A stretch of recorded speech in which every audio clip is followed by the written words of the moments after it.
to the. Yeah, that was a Dust Devil or a Scirocco I got. I think like it's a plane that's flying up and then. Yeah. Auguring into the mountain. That's right. I'm your host, Lexi Alden. Joining me as always is Kid Native Bloody Elbow and Eugene S. Robinson from Aussie.com and author of Fight. Everything you ever wondered about asking or afraid, you get your ass kicked for asking. Collectively MMA Pancholes.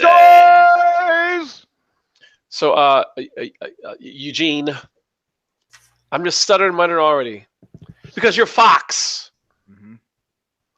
Brendan Schaub celebrated Black History Month live and in public, if you will, by complaining about your all-black UFC Sports 1 team last weekend. Is there any value in responding, Fox? Well, before I can give a response to that, I think I should have my designated white guy hitter come in and answer that question because, he's got to know a lot more than I do. I mean, who am I after all? Just some mud person with a headset. What do I know? What do I know? You know what Harry S. Truman once said? He said, "I'll trust any man if he's not a."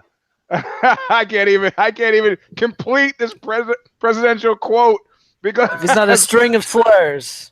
I'll trust any man as long as he's not string of slurs. And he's just like that's a string of slobber. Yeah, and he wrote this in a tender love letter to Bess, who later became one of his wives. So I thought he only had the one. Well, there was Bess, and then there was the other one, right? Or maybe that was his daughter. I'm slow at the presidential politics there, going back, giving him hell, all that racist. But look, if I'm Fox, anything that you do, being Fox is like being a parent with an unruly child in the supermarket. Now, if you saw that Colin Quinn special on the New York Stories, he said, before the Italians got to New York, the Irish, they would, when they come inside, and the kids would get it inside. So the little flavor that the Sicilians, the Italians brought to New York is that they would beat their kids down the street. And he goes, if it was a village, most you would get was like some guy would scream out, "Hey, watch out for my antenna," as the father beat him against the cars, and none of that. So I'm going to say, if I'm Fox, I know that there's certain benefits to beating the kid up inside. I also know that there's certain benefits clearly of bouncing his head down the cars as you move down the street. The benefits in this instance of bouncing Brendan Schaub's head against the cars as you kick him down the street are pretty fucking substantial. You could earn some goodwill just by doing that, because who stands with Brendan Schaub? What constituency stands with Brendan Schaub? Any? I mean, if he wants to go full on alt-right, then he's got a built-in constituency. But as far as I know, he hasn't done that. So he's just a dumbass, out on the heath. So if I felt like it, I would kick his ass down the street, look to the public for some approval, and then go back to trying to get out of my deal with the UFC. They don't have to do anything. Brendan Schaub doesn't work for Fox. That's the whole point. Have to, want to. Even want, there's nothing they need to do. Just ignore. Do I hear some prattle from some podcaster? I mean, they're like, it's not like they're losing any sleep over the shit we say. Like, admittedly, he gets exposure on Joe Rogan's podcast, which is a significant broadcasting platform, but they don't give a fuck. I mean, they don't care. This does nothing to or for Fox. This is solely a self-inflicted own goal on Schaub's part. Like, is he just trying to never get a job on Fox? Is that what he's trying to do here? Because that's what he's accomplished. I mean, this is a lot like when Rick James bitched about MTV not airing videos by black people, which he was right, which is different from Schaub. But the point is, Rick James never got on MTV. Michael Jackson and Prince got on MTV. So they might want to whiten up, but it's not going to be Brendan Schaub that they sprinkle into the pepper. It's going to be some other white guy or white gal. So Schaub just fucked himself. I don't see any he. Well, they regularly have white people on there too, so that's Sure. I mean, they have it all the time. right? I mean, it's like, did Schaub just look at the screen and all he saw was darkness, and he was like, "I'm lost. I'm lost. What is it? What is happening?" I mean, like, what was it? Karen Bryant and Tyrone Woodley and somebody else, like, and he just couldn't handle it. Like, had palpitations. I mean, you know, I don't know. Can't help you, Brendan. Yeah, I mean, we got to look to you. What happens to white guys in their heads when they suddenly like say shit like this? And more importantly, is there white guy? Is there a black guy equivalent that I need to? I guess there is a black guy equivalent. I have to look to professional sports for it, but sure, it's usually sexist or homophobic. Yeah, right. Okay, so in those instances, I don't really know what's going on, except if it's any guy who's too homophobic, pretty much is grappling with personal issues, and anybody who's too sexist either is not handsome enough to get a date or pretty much doesn't want to date. See figure one in this instance. So I mean, Brendan Schaub, I can't figure out what the benefit is. I can't think what the gain is. Presumably, if what you're trying to say is, I'd like a job doing that, and these people are preventing it, and how come somebody as qualified as I can't get a gig doing that, then that's for another time in another place, bro. Presumably you got an agent. Talk to your fucking agent. But to air that shit in public, one thing you forgot, you're not Joe Rogan. Joe Rogan could have taken you down, and just as you're about to get pissed off with Joe Rogan, yeah, he pulls it out. Schaub, no. And if I start to think about the moments that you pierced my consciousness, it's always been for something dumbass, never for something in the cage that was worthwhile. So what the fuck are you talking about? You need a chair behind a microphone. Forget it. See, I'm always I was a little disappointed by Brendan Schaub also because, I've been confused by his gimmick. When he first came out with the hybrid, I was like, oh, maybe he's just light-skinned. I thought it was like part black or something, and then Big Brown, I thought it was another hint, like maybe, is he Latino or something? But no, he's a white dude. So it's like, he just... No, I'm going to suggest... I'm just saying, I just thought that, there was just this... I thought there was be something a little different there. But look, I'm just gonna say he should go back to where he's done his best work, and that's for the fart fetish videos that he's been doing. I really enjoy his stuff with fart fetish videos. That's just ghastly and cheap. I would say that's beneath you, but yeah. So you please, could somebody tweet this to Brandon Schaub? Love your work with the fart fetish videos. Hey, he might quote the mentors and just stun you into silence. Yeah, he probably wrote those mentors lyrics. He was too young, Eugene. Yeah. Sadly, the lad wasn't even born when El Duce penned his famous ode to anal vapors. It's also weird too in terms of his. If you look at Schaub's attack as well, because when you think about the individuals they had up there, it's not like they got just like, oh, there's some random black people to. You have a current UFC champion, like on the panel. You have a former UFC fighter. You have Karen Bryant, who's established MMA journalist. It's just you usually have two champions. Weird. You got DC. You got Tyron. Look, I mean, I do have to say, don't you think it's a little weird for active fighters to be behind the mic? I've always thought that was a little funky. Why is that? Yep. I think they should wait till they retire. I don't know. I find it disconcerting to see guys talking on camera a little bit yet while they're still fighting. I mean, Rashad, Bisping, they do it constantly. They never wait for the guys to retire, and they're putting guys like us out of work. That's what I'm saying. I don't have any illusions about that. I mean, now that I think about it, there are too many black guys up there, but the wrong kind of black guys. Where's Ken Shamrock? What about Dan Severn? These guys sparkle on the microphone. Yeah. No, it's not that. It's just like I find it a little bit weird to see like the slow undeath of Rashad Evans' fighting career has happened while he's been on the panel and on the mic. It's like, why not just wait until he retires, then bring him on the air? I find it sort of like a conflict of interest for them to be talking about the sport while they're in it. It's violating if Brendan Schaub had said what you had just said, that'd have been much more successful. See, because I'm crafty like that. He should have hired you, and now he needs to hire you for another reason now. I don't know if I can help the kid at this point. Yeah, at this point, yeah. Yeah, Well, I mean, it's he not just the kid that needs help; it's the fighter. The fighter and the excellent kid. point. Yeah.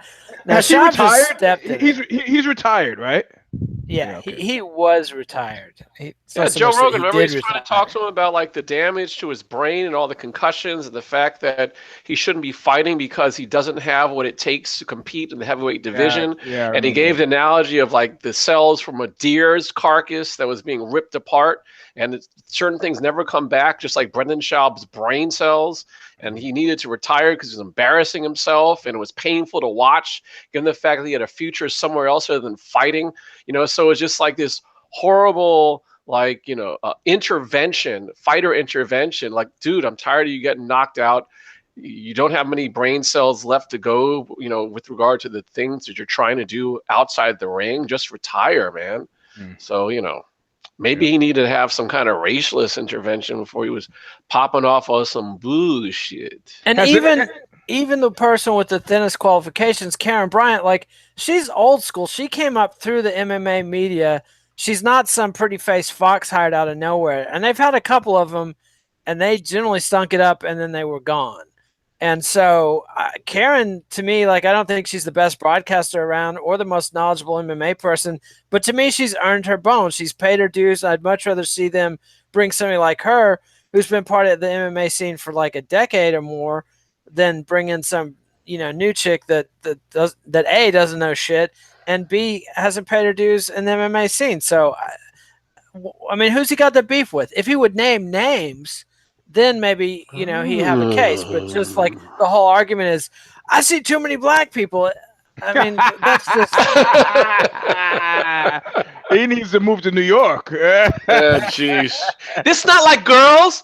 Girls, Brooklyn looks so much different than girls. And, oh, my gosh. So, Nate, you're the UFC. Do you need to make any adjustments in the wake of the questionable matchmaking, reffing, and cornering of Priscilla Cachoeira last weekend at your fight night? Oh, my God. I mean, first off, that was heinous. I was watching that with some people who don't normally watch MMA, and it was painfully embarrassing. I mean, turn the TV off. I don't have anything to do with this shit. Embarrassing. And their excuses for it were feeble.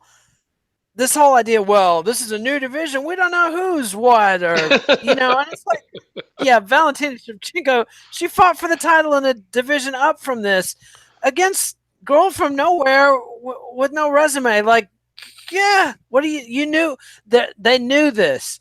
And then they put Yamasaki in there, and it's not the UFC that did that. That's the Brazilian commission, which is also the UFC. So yeah, it was the UFC that did that. And Yamasaki, like the most famous GIF or GIF, whatever. I don't want to get into that whole controversy. I'm on both sides of that one. But Yamasaki's most famous GIF is kill him. I mean, like, this guy is a brute. And I like Mario. I think, I mean, he's okay. I've given up on him. I got to admit, I can't defend his refereeing anymore. And that was just, it's like his defense was, well, every time I said defend yourself, she gave me an involuntary twitch. So I had to let her go. She's trying to champion her way out. And it's just like, that was brainstem reflex. That wasn't conscious thought. I don't know. What they need to do is next time they have one of their stupid fighter seminars, they need, this won't work because they're too cheap to pay for the cornermen to come to the fighter seminars. But what they need to do is impress on the cornermen and women that your job is to protect your fighter. And they need sanctions for corners that don't throw in the towel. I mean, there should be multiple points of fail-safe. So if the referee fucks up, which I believe Yamasaki did, then the corner should throw in the towel. And if the corner fucks up, there's got to be some additional person that can do it, like, say, Commissioner Mark Ratke or whatever his name is, that he steps in. There's got to be some safety to get this shit off my TV. That's my main concern. I don't want to see slow, cruel torture on my TV sets. Man. What about you, Eugene? I just heard a bunch of pops and hisses. He was, first of all, look, Yamasaki is known to be in the bag for Brazilian fighters. In my mind, I imagine he thought he was doing her a favor by giving her a chance to fight her way out.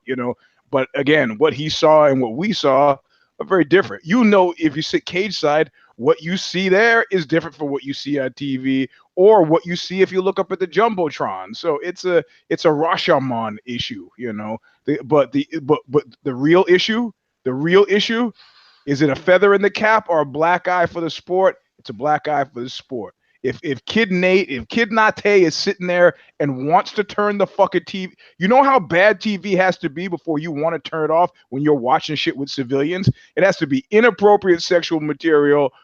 Most Americans will not cross the room because if it's excessively violent. So what does that mean? That means that it had the same frisson of excessively sexual, uncomfortable material, but it was violent. It was like violence porn enough so that people are looking at him and he wants to fucking turn it off. That's a bad look. That's a bad look for a guy who's a company who's trying to sell her TV rights. It's not, it's not what people pay to see because it violates what? Your sense of fair play. We don't like that. I'll watch a fight by the juniper bushes at the 7-Eleven as long as I feel like they're equally matched. If I'm seeing 5 guys beating up one guy, that's a problem. Even though I've said before on the show Stomper, don't interfere because you're just going to get hurt. That's what guns are for. You got to stop them. And, Yamasaki, I don't know what he was thinking precisely outside of, help Brazil stay relevant or something. But that shit looked bad. And realistically, it's successfully helped us talk about how there was nothing else on the card. Right? Jeez. Because if without that, we would be saying, like, these fights were surprising, but going into it, we didn't care about any of them, really. John Nash picked 4 that he cared about. I picked 2, but now we're talking about it on Tuesday. That's something. That's a wrong kind of something, but it is something. Well, that's true because I know I missed the card live. I had it DVR'd. And I wasn't planning, and so when I found out what the results were, I was like, yeah, I'm not going to go back and watch the Machida fight, And then when I heard about the controversy, I went back and saw the Bullet match. And, sometimes, when you have the expectations up, it's like, oh, yeah, it's like mismatch, whatever. And I watched it, I was like, what the fuck? Like, it totally lived up to what people were suggesting. I kind of wonder with Yamasaki, too. When you see, the food that's twitching, it's like, it's dead, but it's involuntary responses. Like, would he consider that like, oh, look, it's intelligently defending itself? Or when you see like boxing matches and the people go back and like throw punches in the air when they're in the mist, like, is that intelligent? Oh, he's intelligently defending himself. Oh, wait a second, I call the fight to it. You see things in combat sports, in certain culinary attractions where there is twitching and there are muscle responses and reflexes. That does not make an intelligent defender. Yeah, but she still, she got on her feet. That's my standard. She got on her feet and was there, but I don't know. We'll remember her, that's for sure. Maybe her next fight, she could win it. I don't know, but that's weird too, Nate. When you said you had friends that were turned off by it, like I was expecting probably there was a friend that was like, I like that. This is like, look at any other fights like that. The true test of a sadist. Well, and also, like I talked about on the show Stomper yesterday, that look, the reality of it is, I might be tempted to blame this on a Sean Shelby, but my insider spy says, this is not Sean Shelby's problem. This is the Baldwin's problem. Won't listen to anybody, won't take counsel. So, whatever. Man, see what happens? So you're going to see what happens, not taking counsel. Nate, what's up with your heel turn? Nate Diaz gallantly tries to come to the rescue and save UFC 222. And Dana White slaps it back down and says, oh, he doesn't want to fight. He texts Lance Pugmire. Oh, he rolls with the eye roll emoji. It's like, fuck, Dana. Give the Diaz brothers a fight. Give them some money. Get them on TV. Get them on pay-per-view. Make some money. Get some interest. People like the Diaz brothers. They want to see him fight. And yeah, you're going to have to pay him. It's called business, and there's a cost of doing business. You got to pay the man, Dana. And this bullshit, like, so he doesn't want to fight Tony Ferguson or Edson Barboza. Those are he's offering to fight Max Holloway because it's an easy fight for him. Like, it's a win-win. Take the money. Not Holloway, Edgar. He's offering to step in for Holloway and fight Frank Edgar. Like, the money, Holloway Dana. fight would be even the easier one. He's injured. Yeah, injured. Wheel his ass out there. I mean, Dana pulled the same shit with GSP. Like, he's not gonna fight, blah blah. After GSP won the Bisping fight, it's like, stop talking down your draws, Dana. It's completely infuriating. It's an extension of my beef with them last week, which was stop booking fights like you're a junkie, degenerate gambler. You're the house. And you're the house, Dana. You're supposed to support all the fighters and promote all the fighters because they all make you money. Stop just promoting your favorites. Earn. You got to pay. You got to invest to earn. It's just, it drives me fucking crazy for them to dick the Diaz brothers around. And I know the Diaz brothers are dicking them around too, but they are draws. That's your big fight, Diaz, McGregor 3. Make it happen, Dana. And if he wants a little action in the meantime to help you out with this pay-per-view, do it. Yeah. Yeah, it is fucking darker than dark at this point now, because somebody, this is again knowable but unknown by me, whoever the board of directors, this is at this point now, it's clear based on my spy, Ari Emanuel is not going to do shit.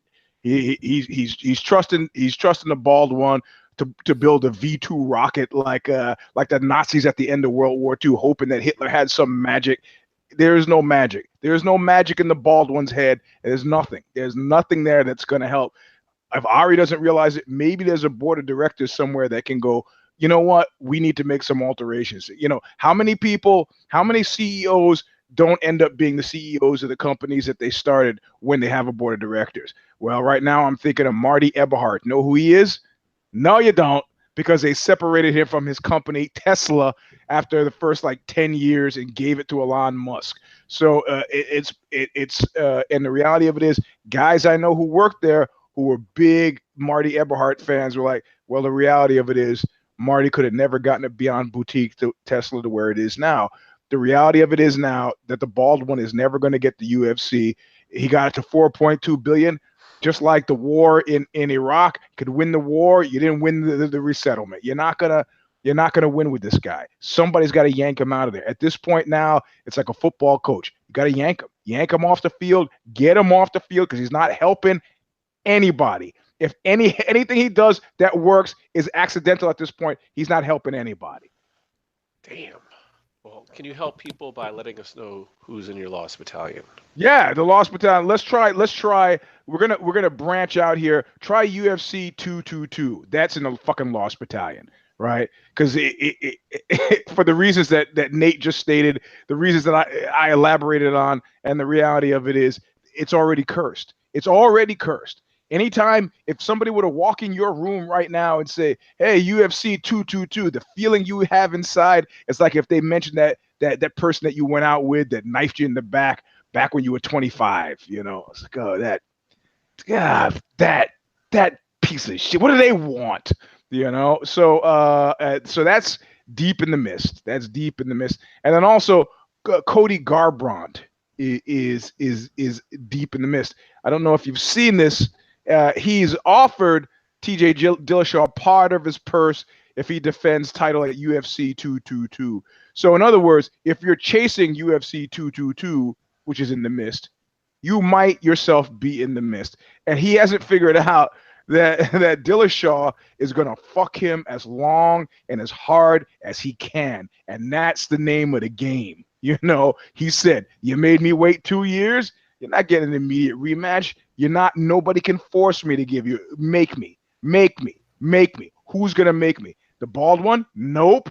I got the belt. Do whatever the fuck you want, but I'm not fighting you next. So good luck. Bye-bye. And I say that under advisement because he's almost a known associate. He's training with a cat that I did a video with out in East Bay now, right as we speak.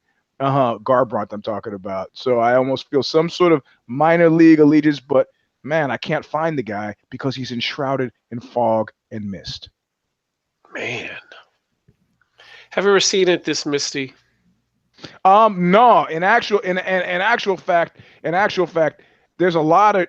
I mean, I think yeah, we're gonna start using this hashtag Misty as fuck, because there's so much of it. The fact that the bald one maintains at 2018. Hey, you know how long we've been in Afghanistan? 17 fucking years. Oh man, You know, who is that good for? How long were the Russians in Afghanistan before they wised up and got the fuck out? You know, Not 17 years. Not 17 years. How did we get? That's like a guy. I don't know if it's ever happened to you that you. Well, I can't even tell this story. It's a family viewing hour. Man. Well, but the point is, you ever get tricked into having sex with somebody, and then you just got to keep having sex with them because you can't think of a good reason to stop? Like eating Pringles? Yeah, something like that. That's where we are right now with the bald one. And honestly, it's like a weird addiction because I don't even imagine he's having fun anymore. Right? He was having fun 10 years ago. He's not having fun now, and that's part of the problem. That when we have fun, we typically use duplicative process. Like, last time I took that heroin, I had a great time. Maybe this next time I take heroin, I'll have a great time. And that's how you end up a heroin junkie, because it's not always going to work that way. That if I did last time I saw Batman, I was pretty happy. Maybe if I see Batman again, I'll be pretty happy. It doesn't always work that way. And the bald one is stuck. He's not. It's really like there needs to be an intervention. And I don't know who could do it. There are very few people who could do it now. The Fertittas could come in and say something, but at this point, that sausage is on the plates. They don't want to say anything to the bald one for fear that he starts to try to pull him back in. So Right. That's out. So what's his motivation then? What's the whole point? Like, if you think he's not having fun, shit's fucking up. Like, if it was a situation, if it was a corporate situation where he's looking to be fired so he has a nice severance package, that's the only situation I could possibly see. But I wouldn't think that he'd get any nice termination package. I think he's locked in. I think he's locked in. That's usually the terms of the sale would be that you buy. He's not a slave, but I imagine it was at least a 3-year term that he had to stick it out before he could walk on with, a certain amount of money. I don't know how his case is being helped by his terrible performance since they've taken ownership, but who knows? Who knows? I mean, maybe if the company does too well at 3 years, they give him the boot. So maybe it's like the Vietnam War. Somebody once said about the Vietnam War that the upper brass were getting laid in Vietnam like they were never getting laid. Keep in mind, this is like the early 60s, right? They decided that if they won the war, they would have to come home. If they lost the war, they would have to come home. This is an oversimplistic rendering, but I had somebody who worked at the Defense Department say, I think, and he was a younger guy, so he wasn't, of the age to be in Vietnam, because I think that the generals had kind of figured out that we have to stay kind of like right, not really winning it, but not really losing it, just so we could stay in Vietnam and keep getting laid. And I think that maybe the bald one is kind of got some variation that if it does too well at the end of 3 years, they go, great, we bought this valuable property. We don't need him. Get him out of here. We'll put our own guys in. We know how to do it now. Or if he does too poorly, then at this point they go, oh, fuck, this is not. He's just got to just do what he's doing right now. He doesn't want them to exercise their option to be able to keep. Correct. So that's a guess. It could be. That's all we got. He could be Captain Queeg, man. This could be just total like brain not working right thing. And we're like the first line of defense. We are the first line of defense. And but nobody listens to us. Man. Well, he needs help. He needs help. Who will help him? I say, actually, I did have a pick. Rogan. A nation turns its lonely eyes to Joe Rogan. Joe Rogan could do it because he doesn't need the money. He likes the sport. He can't be hurt by the guy. So if I say Rogan, I'm going to elect Rogan. Rogan is the one who's got to have that. Hey, Dana, can I talk to you for a minute? has got to have that talk with him. Man, do it, Joe. What's he gonna do? He's gonna fire Joe? What, in favor of who? Jimmy Smith? Get out of here. Brendan Schaub. I like what you said about McCullers. Now on we're the talking. Show. Now we're talking. Yeah. That would be proof positive. Tri-level chess from Brendan Schaub. Y'all are sleeping. Exactly. That's what it is. It's the whole setup for Brendan Schaub, probably, man. Donald Trump called in. Dana, I like this Schaub kid. I like what he's saying. I'd like to make him my Secretary of State. I was saying the exact same thing when I was watching the UFC the other night, except not in such polite terminology. Yeah. I'm glad we can end on a positive note. Thank you for joining us. Follow us on Twitter at Eugene S. Robinson, Lexi Alder, Kid Nate, Facebook MMA Pincholis. Please give us a thumbs up, Eugene. Ding, ding, ding, ding, ding, ding. Leave comments on YouTube, subscribe to MMANation.com, YouTube, MMANation, iTunes. Visit Bloody Elbow. Buy the 7 Secret Source Inspiration by Oxbow's Thin Black Duke, wherever fine music is sold. And immediately follow the show. Be sure to check out our new non-MMA show, If the Shoes Fit. Eugene, how do they do that? They go right below. There's a link right below. We're going to log out and log back in. For those of you who don't understand what's happening, what this means is we do the first half hour, MMA, the second half hour, non-MMA. Same topic, kerfuffles. Right below. We'll be back next week with another installment, If I Didn't. We don't know what we're going to be talking about yet because the PR mistakes have yet to be made. Ugh.